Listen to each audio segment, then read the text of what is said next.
Exercise 1.1ல் fill in the blanks என்ன சொல்கிறாங்க அப்படின்னா, நல்லா பாருங்கள், இதில் +60 இருக்குது, இதில் -30 இருக்குது. அப்போ இங்கே என்னவா இருக்கும் அப்படின்னா +90 இருக்கும். 90 - 30 60. இங்கே பாருங்கள், -5 இருக்குது, ஏதோ நம்பரை ஆட் பண்ணால் அது -100 ஆகுது. அப்போ இது -95. -95 + -5 -100. இதில் பாருங்கள், ரெண்டுமே மைனஸில் இருக்குது, ரெண்டுமே 52. அப்போது ரெண்டுமே ஆட் பண்ண வேண்டியது தான், ஆனால் மைனஸ் பண்ணோம். -104. இங்கே பாருங்கள், ஏதோ நம்பரை ஆட் பண்ணால் 0 ஆகிடும். அப்போ என்ன நம்பர்னா 22. 22 - 22 0.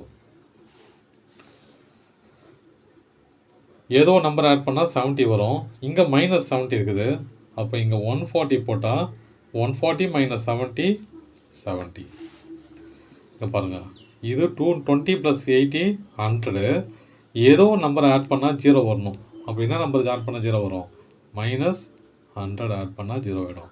இது +100, இது -100. ரெண்டையும் ஆட் பண்ணால் 0 ஆகிடும். இதுவும் அதே தான்.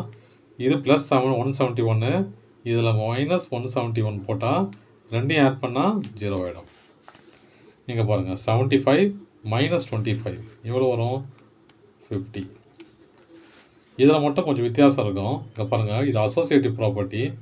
இங்கே பாருங்கள், 77 இருக்குது, 12 இருக்குது. அப்போ இங்கே என்ன நம்பர் வரும்னா -3. முதல்ல இது ரெண்டையும் ஆட் பண்ணுறாங்க. இது தப்பாக போட்டு நினைக்கிறேன், ப்ளஸ் இது, சாரி, இது ப்ளஸ் இது. இது ரெண்டையும் ஆட் பண்ணிட்டு அப்புறம் இதை ஆட் பண்ணுறோம். அப்புறம் இதை ரெண்டையும் ஆட் பண்ணிட்டு இதை ஆட் பண்ணுறோம். 3 நம்பரும் ஒரே நம்பராக இருக்குது பாரு. -3 -12 -77 -3 -12 -77. அப்போ தான் இது ஈக்குவல் ஆகும். நம்பர் மாறிச்சுன்னா ஈக்குவல் ஆகாது. இங்கேயும் அதே தான். இங்கே -42 இருக்குது. அப்போ இங்கேயும் -42 தான் இருக்கணும்.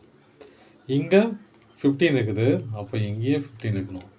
இங்கே 23 இருக்குது. அப்போ இங்கேயும் -23 இருக்கும். எப்போ தான் இது ஈக்குவல் ஆகும்? தேங்க்யூ.